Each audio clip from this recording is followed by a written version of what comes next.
아멘. 첫 번째, 죄가 문에 엎드려 있습니다. 죄가 문에 엎드려 있습니다. 창세기 4장 7절 말씀 보면 가인의 그 죄악의 상태에서 하나님 이렇게 얘기하시죠. 우리 창세기 4장 7절 우리 함께 선포하겠습니다. 내가 선을 행하면 어찌 낯을 들지 못하겠느냐? 선을 행하지 아니하면 죄가 문에 엎드려 있느니라. 죄가 너를 원하나 너는 죄를 다스릴지니라. 선을 행하지 아니하면 죄가 문에 엎드려 있다. 이 말은 성령 하나님을 온전히 따르지 않으면 우리는 그 죄를 피할 수가 없다는 것이죠. 그래서 성령 하나님을 온전히 따르는 것만이 죄를 이길 수가 있습니다. 성령 하나님을 따르지 않으면 죄를 피할 수가 없습니다. 그래서 죄는 항상 나를 원합니다. 죄는 항상 나를 원합니다. 왜냐하면 나라는 존재가 없이는 죄가 성립이 되지 않습니다. 나라는 존재가 없으면 죄가 성립이 되지 않습니다. 세 번째, 죄와 맞서 싸울 이길 수가 없습니다. 우리는 죄의 종이기 때문입니다. 죄와 맞서 싸워 이길 수가 없습니다. 우리는 죄의 종이기 때문입니다. 네 번째, 모든 사람이 죄를 범하였다는 것은 모든 사람이 죄에게 종이 되었다는 것입니다. 다섯 번째, 선을 행하는 것만이 죄를 이기는 비결입니다. 생명의 성령의 복만이 나를 자유케 합니다. 그 약간 오타가 났는데요. 생명의 성령의 복만이 나를 자유하게 합니다. 오늘 본문을 통해서 이제 그런 구체적인 내용들을 좀 살펴보겠는데, 두 번째는 죄인들은 죄를 짓는 줄 모르고 죄를 짓습니다. 이 가장 큰 문제죠. 죄인들은 죄를 짓는 줄 모르고 죄를 짓습니다. 너무 교제에만 집중하고 계시지 마시고 저를 한번 보세요. 여러분이 우리가 죄로 말미암아 넘어졌을 때 한번 생각해 보세요. 죄 지을 거라고 생각하고 죄 지은 사람 한 명도 없습니다. 우리 그것만큼 확실히, 그것만큼 우리가 조금 뭐 자부하면 안 되겠지만 자부할 수 있어요. 그렇죠? 최소한 죄를 지으려고, 물론 그 죄인 줄 알고 죄 짓는 엄청난 죄인들이 있기도 합니다. 없진 않아요. 그러나 최소한 하나님을 섬긴다는 사람들 중에서 죄를 계획하고 죄를 지을 거라고 죄 지은 사람은, 심지어 죄가 눈앞에 있는 줄 알고도 죄를 지은 사람은 없습니다. 아마 죄를 거의 지을 환경에 빠졌을 때 죄인 줄 알지만 어쩔 수 없이 죄에 넘어가는 경우도 있긴 하죠. 죄인들은 죄를 짓는 줄 모르고 죄를 짓습니다. 오늘 5절 6절 말씀, 우리 다윗의 한번 모습을 한번 보겠습니다. 함께 갑니다. 다윗이 그 사람으로 말미암아 노하여 나단에게 이르되 여호와의 살아계심을 두고 맹세하노니 이 일을 행한 그 사람은 마땅히 죽을 자라. 그가 불쌍히 여기지 아니하고 이런 일을 행하였으니 그 양새끼를 4배나 갚아주어야 하리라 한지라. 첫 번째, 다윗은 엄청난 죄를 짓고서도 그 죄에 대해 둔감하였습니다. 그 우리아의 아내 바세바를 범하고 또한 그 우리아를 죽이는 그 모든 과정을 자기가 다 겪어놓고 나단 선지자가 와서 비유하는 그 말에 전혀 못 알아듣습니다. 다윗은 엄청난 죄를 짓고서도 그 죄에 대해 둔감하였습니다. 두 번째, 죄는 죄인들이 전혀 죄라고 느끼지 못하는 가운데 찾아옵니다. 죄는 죄인들이 전혀 죄라고 느끼지 못하는 가운데 찾아옵니다. 세 번째, 하나님을 온전히 따르지 않으면 성경은 말합니다. 이미 죄를 짓고 있다는 것입니다. 성경이 지금 우리에게 고발하는 것은 하나님을 온전히 따르지 않으면 이미 우리는 죄를 짓고 있다고 말합니다. 생명의 성령의 법을 따르지 않으면 이미 우리는 우리를 지배하고 있는 죄와 사망의 법의 지배를 벗어날 수가 없다는 겁니다. 하나님을 온전히 따르지 않으면 그 하나님을 온전히 따르지 않았다는 그 이유, 마치 이런 거죠. 음성을 듣지 않았을 뿐이지만 그러면 그 음성을 듣지 않고 삶을 살아갔던 그 모든 내용은 누구 거냐? 하나님께 속한 것이냐, 아니면 나에게, 우리 사망에게, 세상께 속한 것이냐? 성경이 분명히 말하고 싶은 게 이 부분이에요. 하나님을 온전히 따르지 않으면 우리는 죄와 사망의 법의 지배를 벗어날 수가 없다는 것은, 하나님을 온전히 따르지 않으면 이미 우리는 죄를 범하고 있다는 겁니다. 들어야 될 음성을 듣지 않고 있는 거고, 따라가야 될 길을 따라가지 않는 것이고, 하나님께 영광이 되는 길을커녕 엉뚱한 길을 가고 있다는 것이죠. 네 번째, 죄에 사로잡혀 있으면서도 사로잡혀 있는 줄 모릅니다. 죄에 사로잡혀 있으면서도 사로잡혀 있는 줄 모릅니다. 그러므로 오늘 세 번째, 죄는 반드시 장성합니다. 죄는 반드시 장성합니다. 야고보서 1장 14절 15절 말씀 우리 함께 선포하겠습니다. 오직 각 사람이 시험을 받는 것은 자기 욕심에 끌려 미혹됨이니 욕심이 잉태한즉 죄를 낳고 죄가 장성한즉 사망을 낳느니라. 죄가 장성한다고 성경이 말합니다. 그래서 오늘 이 다윗의 얘기를 보면 우리 자신들의 욕심에 끌려서 미혹됨으로 우리는 죄를 짓게 됩니다. 우리 욕심에 끌려서 욕심이 하고 싶은 대로 끌려가서 욕심에 따라 죄를 짓는다고 성경이 말합니다. 그리고 그 죄는 두 번째로 반드시 더 큰 죄를 불러옵니다. 죄는 감추어져 있을 수가 없습니다. 죄는 감출 수가 없습니다. 감춰지지 않습니다. 세 번째, 우리아의 아내를 탐하였던 다윗은 그 죄를 감추기 위해 남편 우리아를 속여서 죄를 가리려고 하였습니다. 지금 우리아와 그다음 요압의 군대는 이 암몬을 치러 간 상태죠. 암몬 그 나하스 왕이 다윗과 관계가 좋았습니다. 그래서 나하스 왕이 죽었다 하니까 다윗이 조문객을 보내죠. 근데 그 나하스 왕의 아들 한운이 다윗이 보낸 조문객을 마치 자기 땅을 정탐하러 온 것으로 그렇게 곡해하고 그 다윗이 보낸 조문객들에게 수치를 줍니다. 그래서 다윗이 요압과 그 군대를 보내죠. 그래서 요압과 그 군대가 암몬을 이렇게 상대하고 전쟁을 하나님께서 승리를 이끌어가고 계신 중에 다윗은 왕궁 저 위에 꼭대기에서 거닐다가 우연히 내려다 봤는데 한 여인이 목욕하는 장면을 본 거죠. 그게 바로 우리아의 아내 바세바였고, 그리고 바세바를 불러들여 죄를 짓게 됩니다. 그를 가리려고 전쟁 중에 있는 우리아를 불러들입니다. 그리고 우리아에게 그덕하게 이제 상을 차려주고 잘 먹이고 이제 이렇게 포도주를 취하게 한 다음에 집으로 보내려는데, 이 우리아가 얼마나 충성심이 강한지 가지 않고 그 병사들과 함께 그 성 바깥에서 문 곁에서 잠을 잤다고 얘기합니다. 그러니까 다음날 다시 또 불러 얘기합니다. 또 불러서 이렇게 잘 잔치하고 이제 오늘은 집에 가서 잘해도 우리아가 잠을 자지 않습니다. 기어이 그 우리아를 전쟁 때 다시 보내면서 요압에게 부탁합니다. 전쟁이 제일 치열할 때 우리아를 앞에 세우더라. 그리고 죽이라고 편지에다 씁니다. 우리아를 제일 앞에 둬서 죽이라고 편지를 씁니다.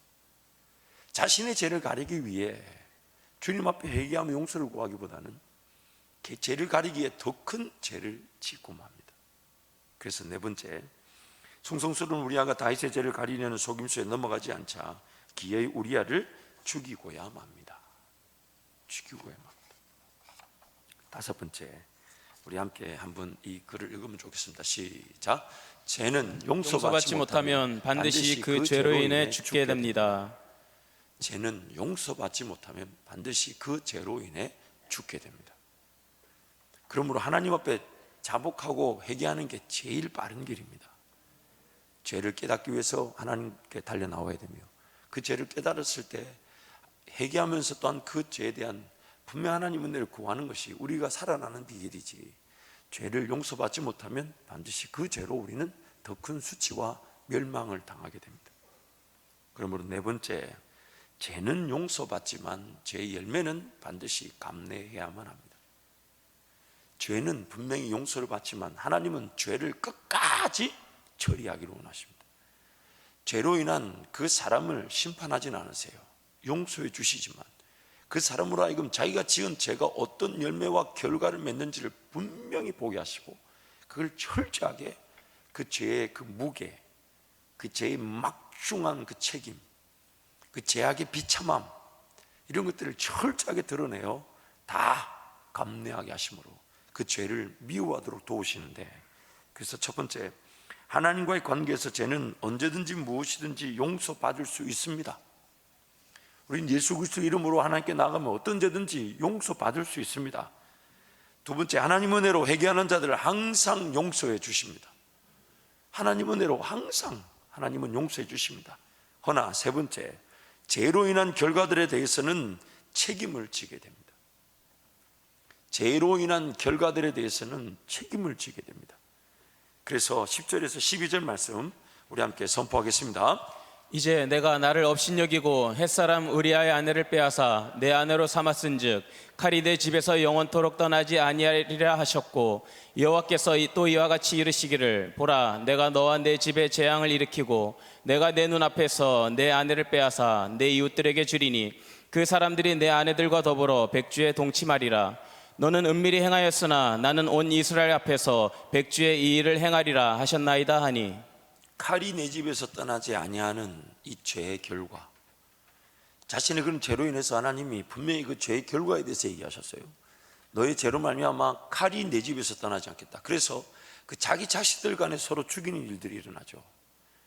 그래서 압살롬의 누이 다말을 범했다는 이유로 압살롬의 배다른 형인 암논을 압살롬이 죽이게 됩니다. 또한 압살롬이 자기 아들 압살롬이 아버지를 반역하게 됩니다. 칼로. 또한 솔로몬이 왕위에 있을 때 솔로몬의 배다른 형제였던 그 아도니아가 그 어떤 여인, 그 아비삭이라는 여인을 구했다는 이유로 솔로몬이 아도니아를 쳐서 죽이게 됩니다. 칼이 다윗의 집에서 떠나질 않습니다. 두 번째, 너와 내 집에 재앙을 일으킨다. 그것은 역대상 21장에 가보면 이렇게 얘기합니다. 사탄의 충동에 다윗이 넘어가 인구 조사를 하게 되고, 이 내용은 화면에 밖에 안 나옵니다. 여러분, 교재에 안 나옵니다. 하도 교재에 집중하셔서 어지간한 건 안 보여주려고 제가 조금 다르게 좀 해봤어요. 이 역대상 21장에 보면 사탄의 충동에 다윗이 넘어가 인구 조사를 하게 되죠. 왜냐하면 사람의 많고 적음의 전쟁이 달리지 않는데 그 사탄의 충동에 넘어갔다고 성경이 말합니다. 그리고 그로 인해 전염병이 발생하게 되고 7만 명이 죽게 됩니다. 7만 명이. 그리고 또한 내가 내 앞에서 내 아내를 빼앗아 내 이웃들에게 주리니 그 사람들이 내 아들과 더불어 백주에 동침하리라. 사무엘하 16장에 보면 자기 아들 압살롬이 반역을 일으키고 그 왕궁 옥상에서 아히도벨의 계략에 따라서 아버지들 후궁들과 동침하는, 백주에 동침하는 사건이 나타나게 됩니다. 다윗이 그것을 볼 때마다 자기가 지은 죄에 대해서 아마 뼈저리게 느꼈을 것이에요. 그 죄의 결과가 이만큼 처참하다는 것을. 그리고 오늘 이 사건, 이 내용을 오늘 우리에게 주시는 이유가 뭘까요? 우리도 그런 죄를 당하고 결과를 당하고 나서 죄를 깨닫겠느냐, 아니면 미리 깨닫겠느냐, 이거잖아요. 제가 저도 웃으니까 여러분도 웃고 계신 줄 믿습니다. 오늘 하나님 말씀 우리에게 주신 이유가 뭐냐면 경고가 되고 본보기가 되도록 주신 거니까, 그 죄에 대한 무서움을 미리 깨닫는 거, 그게 바로 오늘 우리가 누리는 은혜인 줄 믿습니다. 그래서 네 번째, 죄의 문이 죄인들을 통해 열려지게 되어 여호와의 원수가 비방할 거리를 갖게 되는 것입니다. 죄의 문이 죄인들을 통해 열려지게 되어서 여호와의 원수가 비방할 거리를 갖게 되는 것입니다. 그 내용을 좀 더 이어서 가보면요, 다섯 번째, 사탄의 뜻이 대적자 그리고 고소자라는 뜻입니다. 사탄이라는 뜻이 대적자 혹은 고소자라는 뜻인데, 요한계시록 12장 10절 11절 말씀 우리 함께 선포하겠습니다. 내가 또 들으니 하늘에 큰 음성이 있어 이르되, 이제 우리 하나님의 구원과 능력과 나라와 또 그의 그리스도의 권세가 나타났으니 우리 형제들을 참수하던 자 곧 우리 하나님 앞에서 밤낮 참수하던 자가 쫓겨났고, 또 우리 형제들이 어린 양의 피와 자기들이 증언하는 말씀으로써 그를 이겼으니 그들은 죽기까지 자기들의 생명을 아끼지 아니하였도다. 그래서 여섯 번째, 죄인들이 욕심으로 미혹되어 죄의 문이 열리게 될 때 사탄은 그 죄의 문으로 합법적으로 오고 가면서 죄로 인한 결과를 자신의 무기인 양 사용합니다. 분명히 그 죄의 문, 즉 이 마귀 사탄이 합법적으로 일할 수 있는 영역은 다름 아닌 나의 죄가 그 영역을 만들어준다는 거예요. 그래서 그 영역을 만들어준다는 것을 문을 연다는 표현을 쓰는 겁니다. 사탄이 들어오고 나가고 자기 마음대로 할 수 있도록 그 문을 열어주는 게 바로 나의 죄라는 겁니다. 그래서 죄는 항상 그 문에 기다리고 있다 그래요. 그래서 그 문을, 내가 죄의 문을 열면, 죄를 지으면 사탄은 그 죄의 결과를 가지고 마치 자신들의 무기인 양 우리에게 미혹하죠. 어떻게 미혹하냐면 죄책감을 가지게 합니다. 너 이런 죄를 지었고 너 이런 죄를 지었는데 너 이런 죄인이 하나님 앞에 예배할 수 있냐? 너가 감히 하나님 앞에 은혜를 구하고 쓰임 받을 수 있냐? 너 같은 게 과연 하나님의 은혜를 어떻게 구하겠냐? 여러분, 이것은 우리가 지은 죄를 마귀가 자신의 무기인 양 사용하는데, 이럴 때일수록 우리가 기억해야 될 게 두 가지예요. 첫 번째, 나는 이미 용서 받았다. 두 번째, 그 죄책감이 들 때마다 하나님 다시는 그런 죄를 짓지 않도록 저에게 은혜를 베풀어 주옵소서. 물론 사람과의 관계에서 죄는 하나님이 나를 용서하셨다 할지라도 내가 용서를 구해야 될 그 대상자는 반드시 기다려줘야 합니다. 내가 상처를 주고 내가 범죄를 일으켜 가해자인데, 그래서 하나님께 기도했더니 하나님이 내 죄를 용서하신다 해서 그걸 가지고 그 피해자한테 나는 하나님께로부터 용서를 받았습니다, 그래서 우리가 욕을 먹었던 거예요. 우리 교회가 욕을 먹은 거예요. 그건 그렇게 해서는 안 됩니다. 그 사람에게 용서를 구하고 그 사람에도 하나님이 은혜를 주실 때까지 가해자인 나는 무조건 기다려야 되는 거예요. 내 입으로 내가 용서받았다 말하는 게 아니에요. 난 단지 하나님 앞에 나아가 예비할 수 있는 자격을 얻은 것이지, 내가 가해를 입힌 그 사람의 용서는 하나님이 그에게 또 은혜를 베푸셔서 용서가 일어날 때까지 기다려야 되는 것이고, 그것은 반드시 기다려야 될 문제고, 하나님 앞에 내가 나아가 은혜를 구할 용서를 받은 것이지, 죄의 대가는 철저하게 감내하고 인내해야 합니다.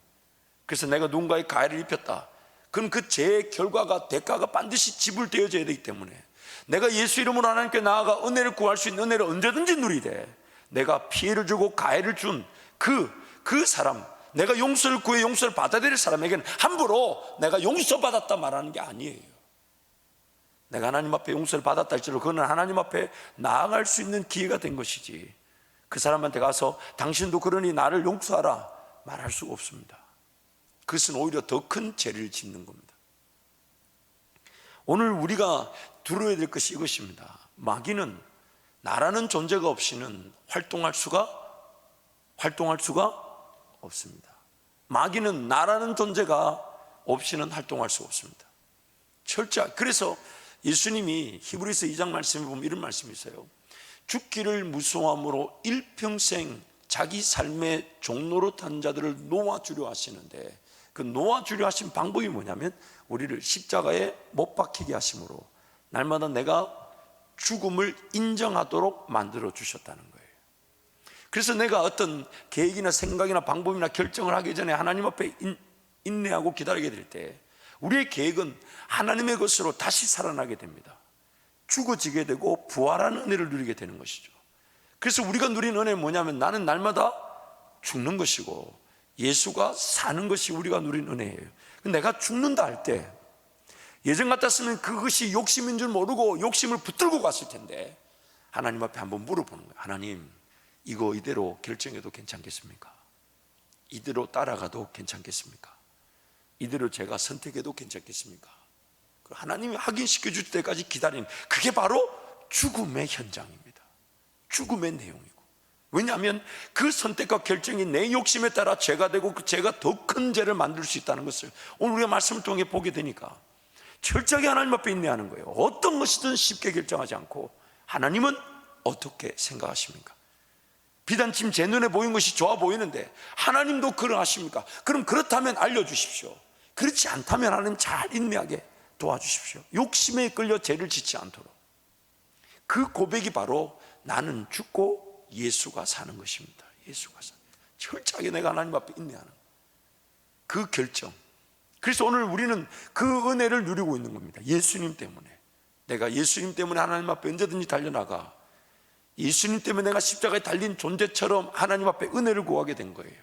매 순간을 하나님의 뜻을 기다리고, 하나님의 뜻이 아니면 결정하지 않으려 하고, 하나님의 뜻이 아니면 선택하지 않으려는, 나는 죽고 내 계획은 죽고 내 생각은 죽고 내 방법은 죽고 내 선택은 죽고 성령 하나님의 인도하심만이 나타나게 되는 것. 그게 바로 우리의 죽음을 통한 죄가 기회를, 즉 사탄이 일할 기회를 잃어버리게 되는 것입니다. 그래서 아무리 우리에게 공격의 화살을 쏘아도 잊지 마십시오. 사탄은 우리가 저지른 죄에 대한 그 결과를 가지고 자기 무기를 삼습니다. 그리고 그 무기를 삼을 때 두 가지, 나는 이미 용서받았다.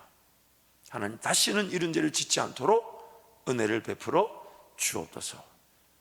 그러면서 하나님과 함께 동행할 때, 물론 마귀는 그래도 계속 들춥니다. 너 옛날에 이런 죄 지었잖아. 그 마귀한테 맞다고 해야 돼요. 맞다. 근데 하나님은 용서해 주셨고, 나는 다시 이제 그런 죄를 짓지 않도록 하나님 은혜를 구할 것이다. 오히려 그 죄책감을 느끼게 하는 것들로 하나님 은혜를 구하게 될 때, 물론 그 죄책에 대한 무게감 쉽게 벗어지지 않아요. 그러나 잊지 마십시오. 예전의 죄는 이미 다 용서받았지만 그 결과를 마귀가 미혹의 수단으로 쓰는 것입니다. 그 미혹의 수단을 이기지 못한다는 얘기는 내가 지금 그것을 묵상할 때가 아니라 하나님 말씀을 붙들고 하나님을 더 묵상하고 하나님 도움을 구해야 된다는 뜻이 되는 거예요. 그래서 여러분, 만약에 죄책감이 너무 힘들거든요, 제가 제 방법을 알려드릴게요. 하루 금식하십시오. 죄책에 시달리면서 꾸역꾸역 새끼를 다 먹는 것도 보통 용기가 아닙니다. 그거. 하루 금식하십시오. 육신의 힘이 빠지면요, 그리고 만약 하루 금식인데도 그 죄책감에 시달린다, 그럼 며칠 하면 될까요? 3일 하면 됩니다. 3일. 이 3일 하면 어떤 현상이 일어나? 보통 3일 하면 거의 죄책의 문제가 끝이 납니다. 어떤 현상이 일어나냐면 3일쯤 금식하면요, 마귀가 옛날 너 이런 죄 지었으면 지었어 하면 내 감정도 마귀의 죄책에 조금 더 이렇게 반응할 만한 힘이 있어야 반응하는 건데, 3일쯤 금식 안 하면 상대할 힘이 없어요. 이렇게 됩니다. 그래, 내 옛날에 그 죄 지었다. 나보고 어떡하라고. 내가 상대할 힘이 없어요. 그 3일 금식 좀 하면 그런 은혜가 있습니다. 한번 해보세요, 여러분. 3일에서 안 된다, 그건 굉장히 강팍하다는 뜻이거든요. 그러니까 며칠 하면 될까요? 5일. 5일에서 안 된다, 그럼 포기할 수 없잖아요. 며칠 하면 될까요?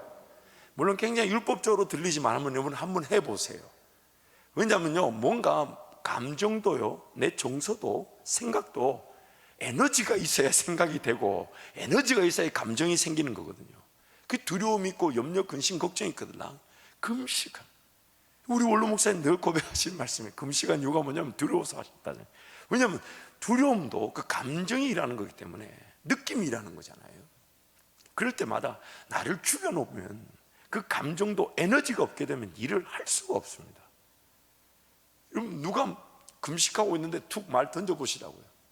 그럼 뭐라고 얘기하냐면, 어차피 내 능력으로 지금 안 된다, 내가 상대할 힘도 없고 생각도 지금 제대로 안 돌아가는데. 그래서 여러분, 나를 죽인다는 것이 바로 그런 은혜예요. 그래서 여러분, 금식이라는 것이 그 굉장한 은혜가 있는 것이죠. 잊지 마십시오. 마귀는 우리가 지은 죄의 그 결과, 그 열매를 마치 자신의 무기인 양 사용합니다. 그래서 마귀가 제일 많이 사용하는 게 사망이죠. 분명히 마귀가 가진, 자기가 만들어 놓은 무기가 아니에요. 우리가 지은 죄에 대한 그 결과가 사망인데 마귀는 그것을 자기 무기인 것처럼 휘둘고 다니는 것입니다. 그래서 속지 말아야 합니다. 하나님은 지금 그 예전의 죄에 대해서 나에게 용서해 주셔서 내가 지금 이 자리에 기도하러 올 수 있게 되었고 하나님 은혜를 구할 수 있게 되었다. 그러므로 하나님, 이전과 같은 그런 죄를 짓지 않도록 저를 지켜 주시옵소서. 그러면서 그 죄책의 이름은 시달리면 시달리게 될수록 그것이 우리에게는 어떤 그 긍정적인 효과가 나타나냐면, 이제 그런 죄를 짓지 않으려고 하나님 앞에 더 은혜를 구하게 됩니다. 결국 마귀의 공격은 우리를 하여금 더 영적으로 다져지게 하는 계기가 되겠죠. 물론 그 죄책감을 느끼는 기간 동안 적지 않은 아픔이 있습니다. 힘듭니다. 그러나 그걸 쉽게 떨쳐버리려고 하는 순간 또 다른 죄를 지을 수밖에 없어요. 그저 하나님 앞에 엎드려 은혜를 구하고, 하나님 살려주십시오. 이 죄책을 가지고 마귀가 끊임없이 저를 용서받지 못한 것처럼 착각하게 만들고, 그런 죄책을 가지고 오늘 또 하나님 앞에 나올 수 없는 것처럼, 나올 자격이 없는 것처럼 저를 공격합니다. 하나님, 저에게 은혜를 베풀어 주옵소서. 그것만이 결국 나를 살리는 유일한 비결이 되는 것입니다.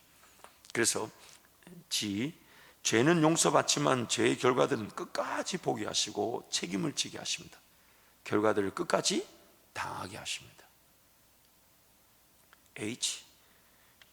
하나님의 나라의 원리는 무엇으로 심든지 반드시 거두기 때문입니다. 갈라디아서 6장 6절부터 8절 말씀이죠. 사람이 무엇으로 심든지 그대로. 참 하나님 그 말씀이 심려막측합니다. 그래서 육체를 위하여 심는 자는 육체의 것을 반드시 거두게 되고, 성령을 위하여 심는 자는 반드시 성령의 열매를 맺게 된다고. 무엇으로 심든지 거두는 것이 하나님의 원리이기 때문에 죄를 지었다 그러면 반드시 죄의 열매도 나타나게 된다는 거예요. 무엇으로 심든지 그대로 거둔다니까. 그래서 우리는 그 죄를 처참하게 당한 결과를 감내하게 될 때에 철저히 하나님 은혜를 구하게 되고 낮아지게 되며, 그 죄를 미워하는 법을 배우게 되고, 그 죄의 결과의 무서움을 발견하면서 하나님 은혜가 아니면 살아갈 수 없다는 그 존재로 다시금 태어나게 될 것인데, 그러나 잊지 말아야 될 것이, 그 죄책에 시달리는 기간 동안 누군가는 하나님 나라를 보면서 더 놀라운 영광의 길, 헌신의 길, 수고의 길을 걸어가는 사람이 있다는 걸 철저하게 기억하고 하나님 앞에 용서를 구해야 됩니다. 내가 이 죄를 짓지 않고 그런 죄에 사로잡히지 않았고 하나님 권대로 따라갔다면 내가 더 놀라운 영광의 길을 보고 거기에 헌신하고 거기에 희생할 기회를 가졌을 텐데, 내가 그 죄에 시달려 이 죄책에 사로잡혀서 봐야 될 하나님 나라를 보지 못하고 더 놀라운 영광의 길을 보지 못하고 어리석게 이 죄책에 시달리고 있는 나, 그게 바로 우리가 철저하게 반성해야 될 제목입니다. 마지막으로 또한 죄의 결과들을 보고 배우도록 하셔서 죄를 멀리할 수 있도록 도와주십니다. 그러므로 다섯 번째, 회개만이 구원의 길입니다. 회개만이 구원의 길입니다. 13절 말씀 우리 함께 선포하겠습니다. 다윗이 나단에게 이르되 내가 여호와께 죄를 범하였노라 하매 나단이 다윗에게 말하되 여호와께서도 당신의 죄를 사하셨나니 당신이 죽지 아니하려니와. 하룻밤 사이에 멸망하는 사람도 없거니와 하룻밤 사이에 하나님과 깊은 관계를 누린 사람도 없습니다. 오늘 우리가 지금 쭉 사사기부터 신명기부터 쭉 말씀을 새벽에 살펴보고 있는데, 그 말씀 중에 이런 말씀이 있어요. 제물과 예물을 드려도 용서받지 못할 죄가 있다.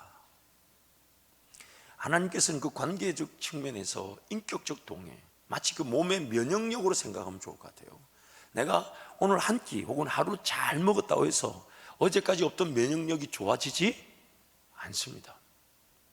그러나 내가 오늘 어떤 감기나 바이러스에 걸렸다 해도 지금까지 내 몸의 면역력이 그거 하나로 쉽게 써도 사라지지 않습니다. 이 하나님과의 관계도 마찬가지예요. 하나님과의 그 관계적 측면에서 하나님과 함께 동행했던 사람은 하룻밤 사이에 무너지지 않습니다. 하나님이 기회를 주시고 다시 살려주시고 기회를 주시지만 그것이 무너지다 보면, 그래서 그 신명기 28장에 저주와 화에 대한 내용이 그 보면 끝도 없이 추락하는 내용으로 나오죠. 나중에는 자기 자식들까지 삶아 먹게 되는 죄를 짓게 된다. 엄청난 일이죠. 그러나 그런 무너지고 하는 것도 결국 그 하나님과의 관계에서 하나님은 기다려주는데 끝까지 하나님을 찾지 않는 어리석음이 있다는 거예요. 그래서 이 다윗과의 관계도 마찬가지예요. 하나님이 이번 죄를 지었지만은 하나님 분명히 용서해 주시면서 또한 그의 죄의 결과를 감내하게 하시겠지만 하나님과의 관계는 우리가 당하는 어려움을 그렇게 쉽게 무너지도록 내버려 두지 않습니다. 그래서 하나님과의 관계 중심의 삶이 중요한 거예요. 내가 오늘 하나님을 사랑하는 마음으로 기도의 자리에 달려나온 거, 그래서 그 순간에는 그렇게 큰 어떤 임재나 동행, 응답이 없었다 해도 그것이 매일의 시간이 지속되다 보면 그것이 바로 나의 영적 건강도, 면역을 증강시켜주는 기회가 되죠. 그리고 나중에 감당해야 될 일들을 감당하는, 그래서 하나님 항상 그 포인트가 있는 것 같아요. 어느 일정 기간 동안에는 하나님 앞에서 인내하는 법을 알게 하시고 하나님 한 분이면 충분한 예배자, 기도자로 살아가는지를 지켜보고 계셨다가 그 기간이 정말 하나님과 멋진 동행, 그래서 그 사람 어떤 일이 나타나고 안 나타나고에 관계없이 하나님 한 분이면 충분한 법을 아는 사람은 반드시 하나님 한 분이면 충분함을 아는 그 자체로 감당할 수 있는 전쟁, 그 승리를 맛보게 하시는 겁니다. 그게 바로 역사의 주역이 되는 거예요. 하나님과의 관계 중심의 삶을 살지 않으면 그런 기회가 주어지지 않습니다. 왜 꿈이 꾸어지지 않고 왜 비전이 가져지지 않냐? 지금 평상시에 하나님과의 관계 중심의 삶을 살지 않고 있다는 증명입니다. 하나님 앞에 내 삶을 내어드려서 하나님 관계 중심의 삶을 살면 비단 당할 일도 넉넉히 이겨내며 또한 감당해야 될 것도 넉넉히 감당하며 전혀 뜻밖의 전쟁의 승리를 맛보게 됩니다. 그래서 하나님 앞에서 살았던 요셉은 감옥에 갇혀 있는 시간 동안에도 하나님 그분 앞에서 정직하게 살았다. 여호와께서 그를 형통케 하셨다. 그리고 그 술 가는 장, 떡 가는 장에게 해석은 하나님께 있지 않습니까? 그가 하나님과 함께 동행했던 사람, 그 감옥 안에는 아무 일도 일어나지 않았어요. 단지 간수에게 인정받는 정도. 감옥에서 나오는 게 낫겠어요? 아니면 갇혀서 간수한테 인정받는 게 낫겠어요? 감옥에 있는 게 나아요? 아니잖아요. 근데 하나님의 뜻이 뭐냐 말이에요. 그 순간 하나님을 기억하고 하나님과 동행했던 자가, 그래서 어제까지 감옥에 있었던 요셉이 반나절 만에 국무총리가 되지 않습니까? 하나님의 역사가 나타날 때는요, 이것저것 뭐가 곁다리가 없어요. 순식간에. 그리고 모든 이들이 이거는 하나님의 역사야, 이렇게 딱 나타나게 돼 있어요. 그래서 오늘 우리는 하나님 앞에 인내하며 말씀 붙들고 예배하는데, 그 예배하는 것만 해도 행복한 자가 되면 된다는 것입니다.